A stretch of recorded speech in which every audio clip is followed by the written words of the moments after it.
Lower your standards, Caroline. Rebecca's words, a sharp sting. The wedding reception blurred.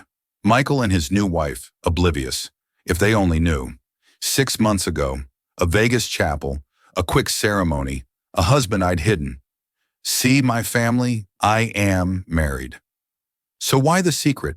Because love had made me a coward, afraid of their judgment.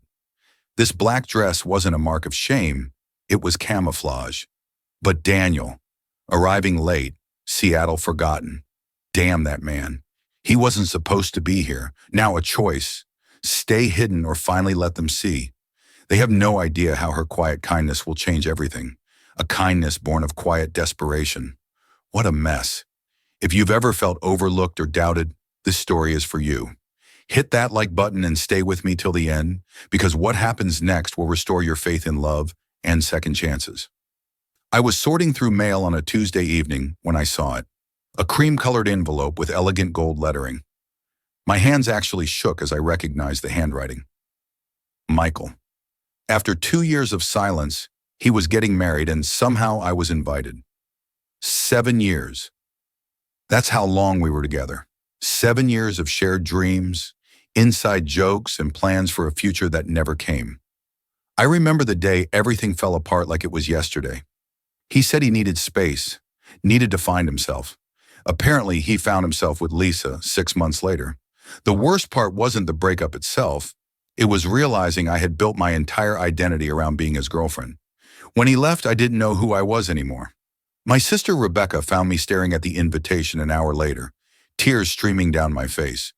"You're not seriously thinking of going, are you?" she asked, snatching the card from my hands. "Caroline, you need to move on. It's pathetic." Her words stung because deep down I wondered if she was right. My whole family treated me like damaged goods after the breakup. Poor Caroline, still single at 32. Poor Caroline, who can't seem to find anyone. If only they knew. The secret I'd been keeping felt heavier than ever. 6 months ago, I married Daniel. Not in some grand ceremony my family would have expected, but in a small courthouse with just 2 witnesses. Daniel understood why I wasn't ready to tell anyone yet. My family had a way of making me feel small, and I was terrified they'd find something wrong with him too, just like they did with everything else in my life. Daniel and I met in the most ordinary way at a coffee shop where we both reached for the same book. He was patient, kind, and saw something in me that I'd forgotten existed. But explaining this to my family felt impossible. How could I tell them I was married when they still treated me like a failure? How could I introduce Daniel to people who made me doubt my own worth? The morning of the wedding arrived faster than I'd expected. I stood in my bedroom, staring at the black dress hanging on my closet door. Safe, respectable, forgettable, everything I'd trained myself to be. My phone buzzed with a call from Daniel. He was in Seattle for a business conference, unable to come with me even if I'd asked. "You don't have to go," he said gently, his voice warm, even through the phone. "No one would blame you for staying home." But I realized I needed to go. Not for Michael, not for closure, but for myself. I needed to prove that I was strong enough to face my past without falling apart. I needed to show up as who I am now, not who I used to be, even if that meant going alone. Even if that meant listening to whispers about poor single Caroline, because I wasn't that person anymore, even if no one else knew it yet. I hung up the phone, put on the black dress, and drove to the church. I had no idea that in a few hours everything would change. Walking into that church felt like stepping into a time machine. The same stained glass windows, the same wooden pews, the same smell of old hymn books and furniture polish. I dreamed of walking down this aisle once, wearing white instead of black. Now I was here as a guest, watching someone else live the life I thought I wanted. The whispers started the moment I walked in. "Is that Caroline? I can't believe she came. Still single, poor thing." I felt their eyes on me like pinpricks, each glance confirming what I already knew. I didn't belong here. I chose a seat in the back, hoping to blend into the shadows to be invisible. Mrs. Henderson from my old neighborhood spotted me immediately. "Caroline, how lovely to see you, dear. Are you here with someone?" The way she emphasized someone made it clear what she was really asking.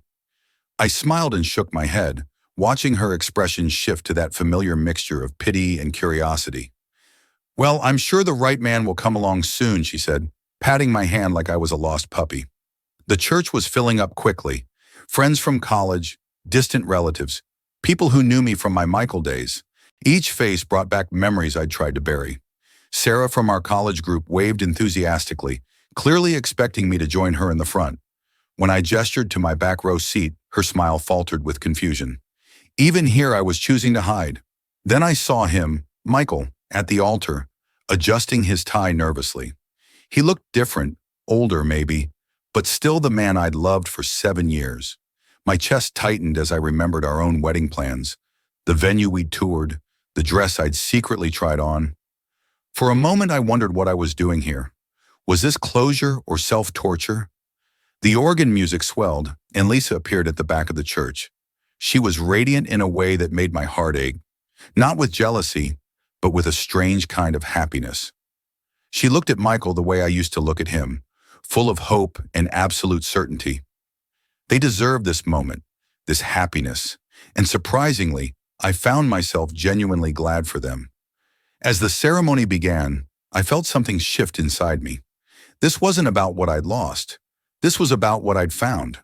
Michael and I had been holding each other back, afraid to grow, afraid to change. Looking at them now, I realized we'd never looked at each other with that kind of pure joy. What we had was comfortable, expected, safe, but it wasn't this kind of love.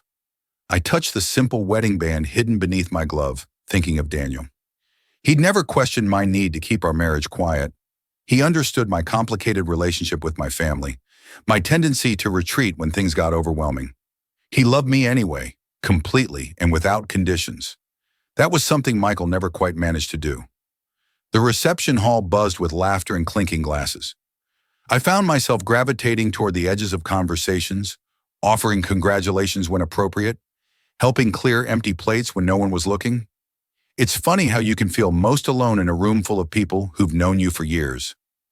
I was refilling the guestbook pen when Rebecca appeared beside me. My sister had that look, the one that meant she was about to say something that would cut deep under the guise of caring.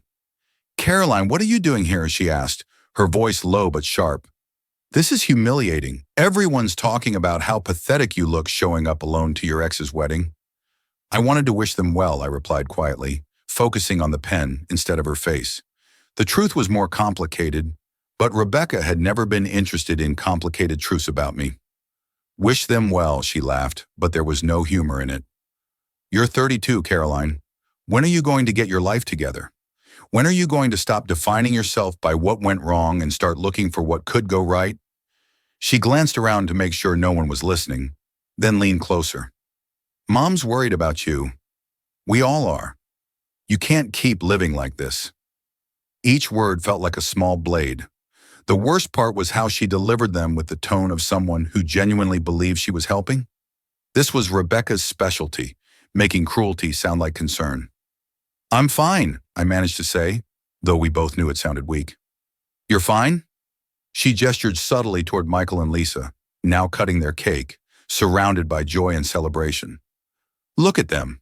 That could have been you if you tried harder, if you'd been willing to stop." The word came out sharper than I intended. Several people nearby turned to look. Rebecca's eyes widened, clearly not expecting me to push back. For a moment I felt proud of myself, but then the shame crept in. The old familiar shame of making a scene, of not being able to handle family love in its twisted form.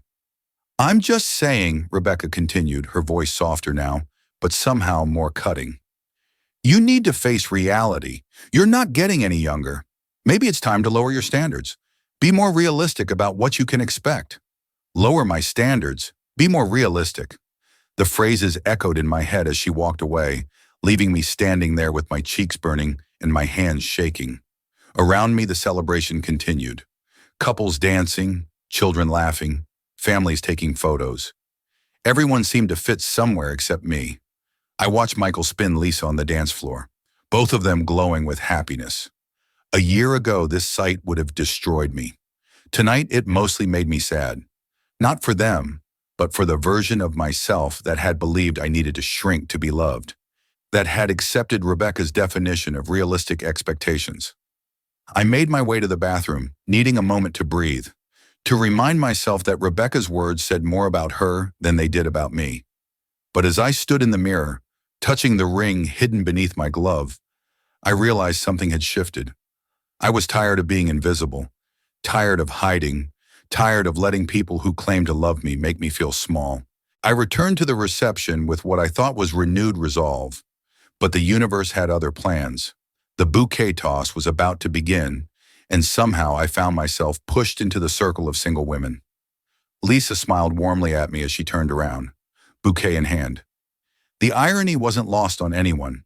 Me, the ex-girlfriend, standing there waiting to catch flowers that symbolized future love. The bouquet flew through the air and landed squarely in my hands. The room erupted in applause and laughter, but it felt hollow, performative. Mrs. Henderson clapped enthusiastically. "See, dear, your time is coming." But I caught the look in some eyes, half pity, half amusement at the cosmic joke of it all. "Speech! Speech!" someone called out. The crowd picked up the chant, and before I knew it, all eyes were on me. My throat closed up. This wasn't supposed to happen. I was supposed to be invisible in the background, unnoticed. Rebecca materialized beside me again, this time with our mother in tow. "Caroline," Mom whispered urgently, "say something. Don't just stand there." But what could I say? That I was already married? That everything they believed about my life was wrong? The words stuck in my throat. The silence stretched uncomfortably. I could feel people getting restless, confused by my lack of response. Someone laughed nervously. Another person whispered something I couldn't quite hear. The bouquet felt like it weighed 101 ounces in my hands. "Maybe she's waiting for a miracle," Rebecca said loudly, trying to break the tension, but somehow making it worse. More laughter, but uncomfortable now. I felt heat rising in my cheeks, that familiar burning sensation of being the center of attention for all the wrong reasons. "I should go," I finally managed to say, handing the bouquet back to Lisa. "Congratulations again. You look beautiful." My voice sounded strange to my own ears. Too high, too strained. "Caroline, wait," Lisa started. But I was already moving toward the exit. I needed air. I needed space. I needed to be anywhere but here, being looked at with those expressions of pity and confusion. I was almost to the door when I heard Rebecca's voice carry across the room. She was talking to a group of family friends, and while she was trying to be quiet, her voice has always carried. "She's having a harder time with this than we thought. It's just sad, you know? 7 years wasted and now she can't even handle being at a wedding. Maybe we should have encouraged her not to come." The words hit me like a slap, not because they weren't partly true, but because she was discussing my pain like it was public property, entertainment for the other guests. Everything I felt, the shame, the loneliness, the sense of not belonging anywhere, crystallized into a single clear thought. I'm done. I pushed through the doors of the reception hall and kept walking. The parking lot felt like freedom. Cool air replacing the suffocating warmth of too many people and too many expectations. My hands were shaking as I fumbled for my car keys. I would drive home, call Daniel, and forget this day ever happened. Some bridges are better burned, and maybe this was one of them. But as I reached my car, I heard the sound of car doors slamming in the distance. Someone else was arriving late to the reception. I almost didn't turn around, almost drove away and let this day end the way it was supposed to, with me disappearing into the background like I always did. Thank God I looked back. A sleek black car had pulled up to the church entrance. The driver's door opened, and out stepped a man in a perfectly tailored charcoal suit. Even from a distance, I knew that silhouette, the confident way he moved. Daniel, my husband, the man who was supposed to be in Seattle for another 2 days. For a moment, I thought I was hallucinating. The stress of the day had finally gotten to me, and my mind was conjuring exactly what I needed most.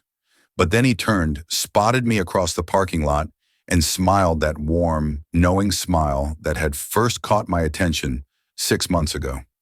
This was real. He was here. I watched, frozen, as he straightened his tie and walked toward the reception hall with purpose. He moved like someone who belonged, like someone who had every right to be there, the complete opposite of how I'd felt all day. He paused at the entrance, looked back at me, still standing by my car, and nodded almost imperceptibly. A silent question.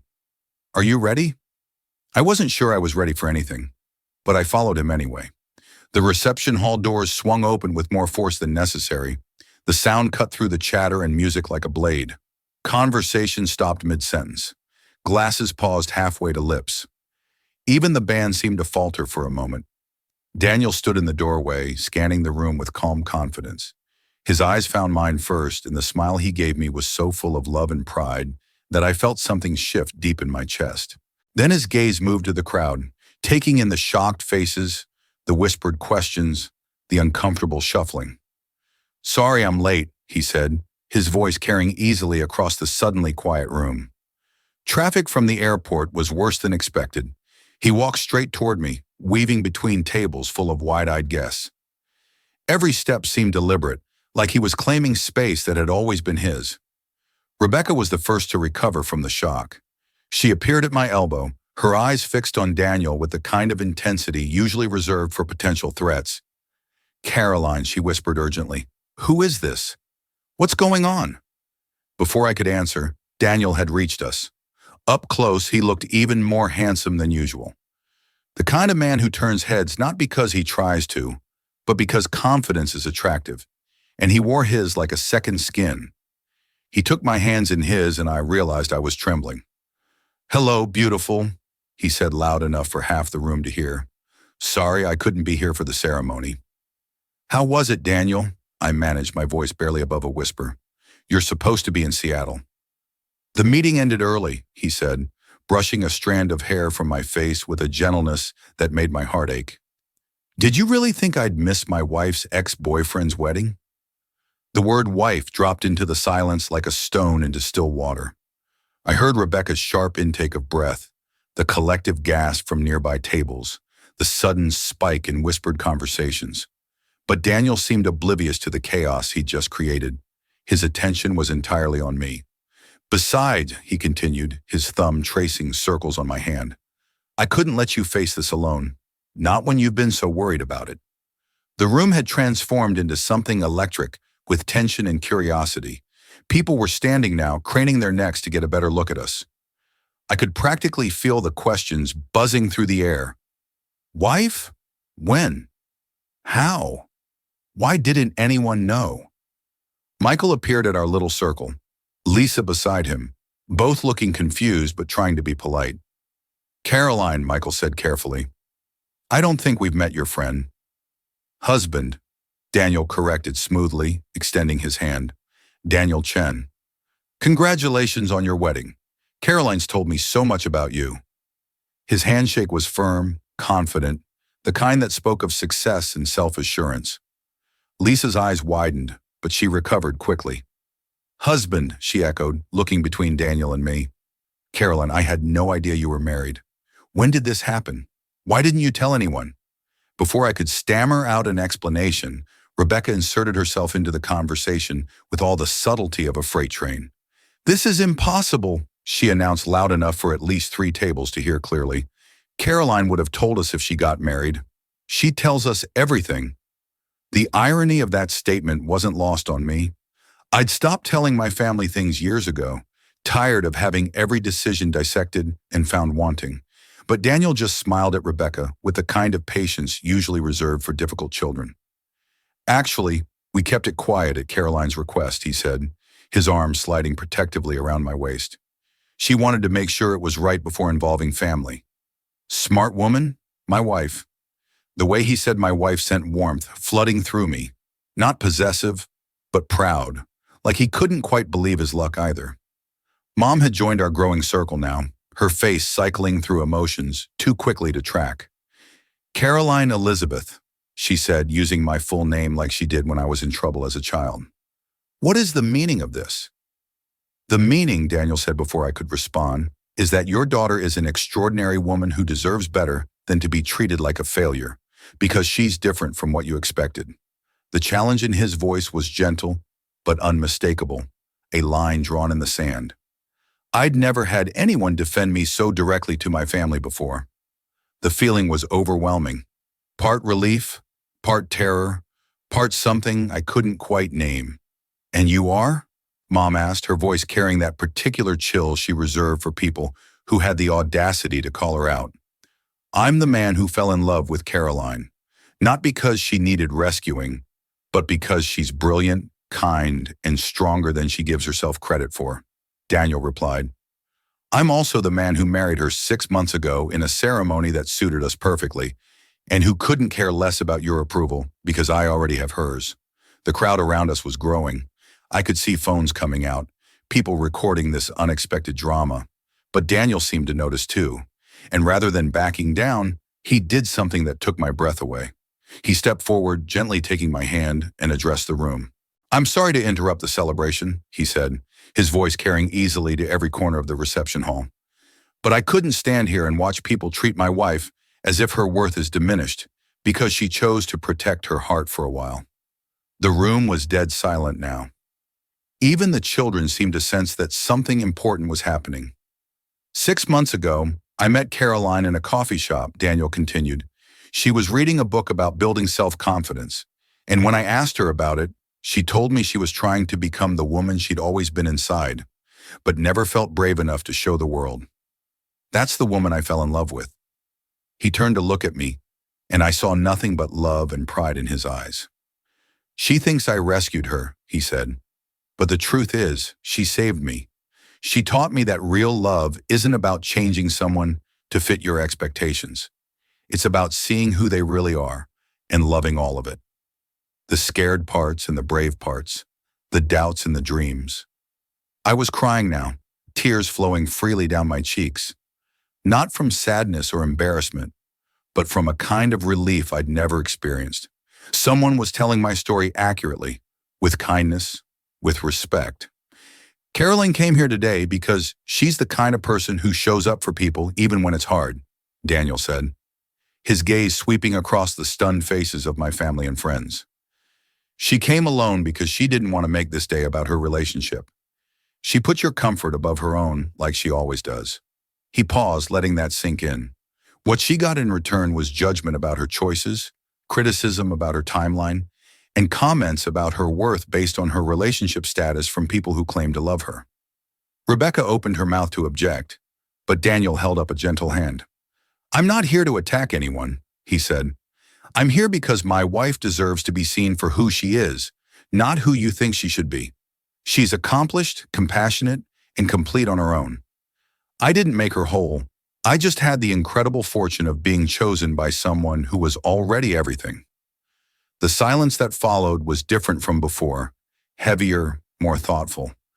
I could see people really looking at me for the first time all day, seeing past their preconceptions to the person I actually was. "Now," Daniel said, his tone lighter, "if you'll excuse us, I'd like to dance with my wife. We've never danced at a wedding before." Figured it was time. The band, uncertain but game, started playing something slow and romantic.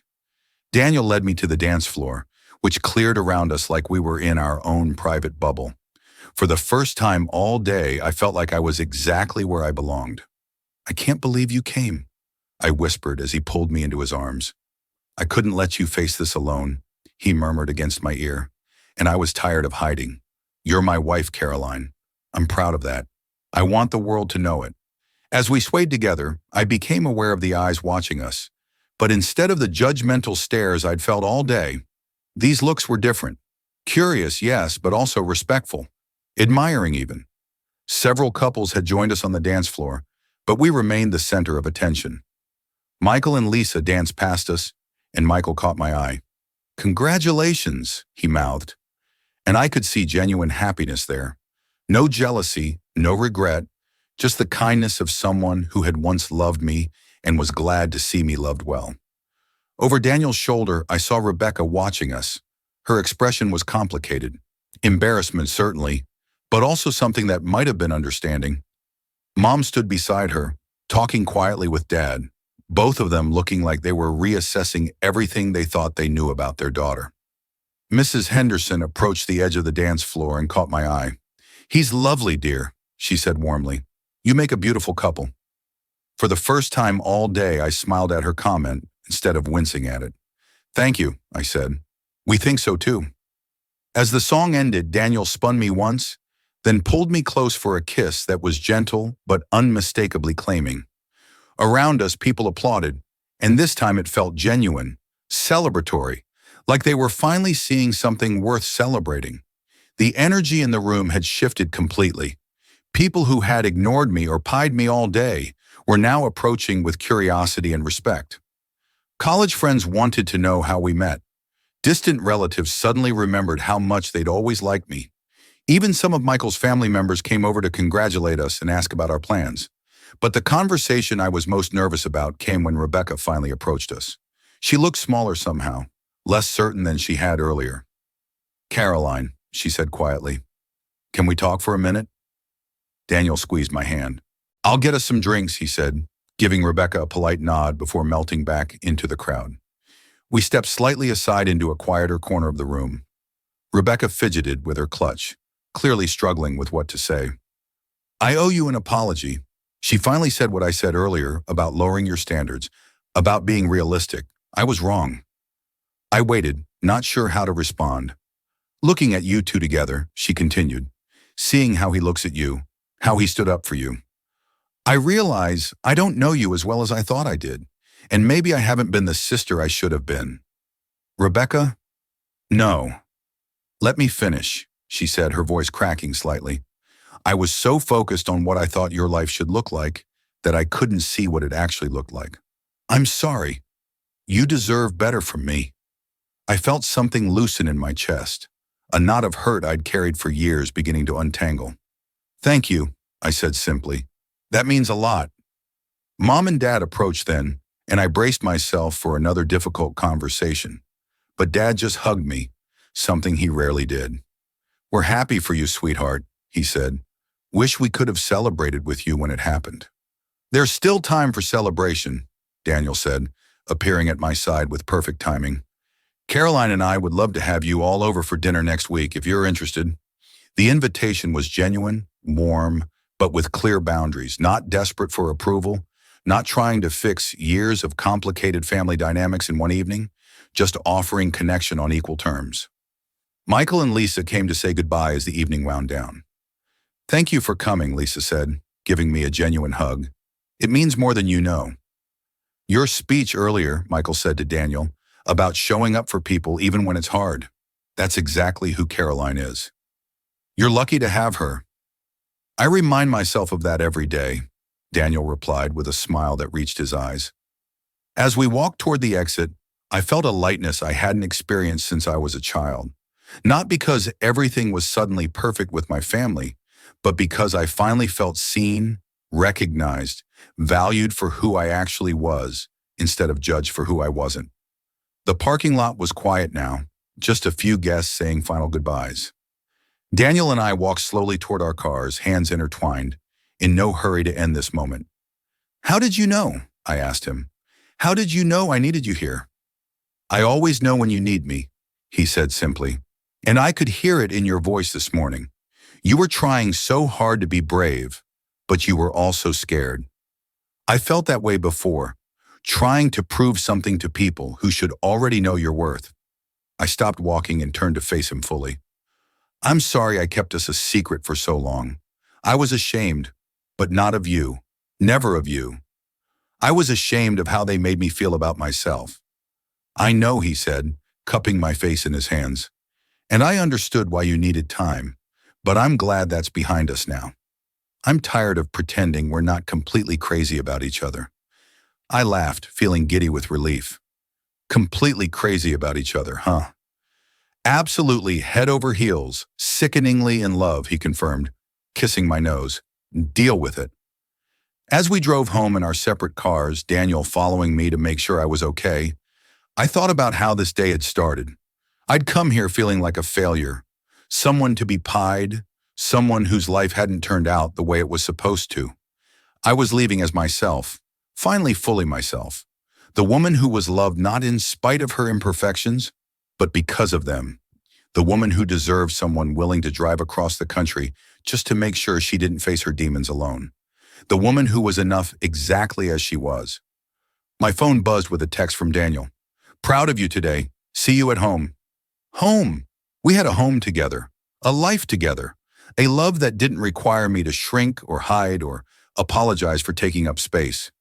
For the first time in years, I was excited about tomorrow. Behind me, the church grew smaller in my rearview mirror, along with all the old stories about who I was supposed to be. Ahead of me was home, and the man who saw me clearly from the very beginning. Sometimes the best revenge against people who underestimate you is simply living well. Sometimes the greatest victory is not needing their approval anymore, and sometimes the love story you're meant to live is completely different from the one you thought you wanted. I couldn't wait to see what came.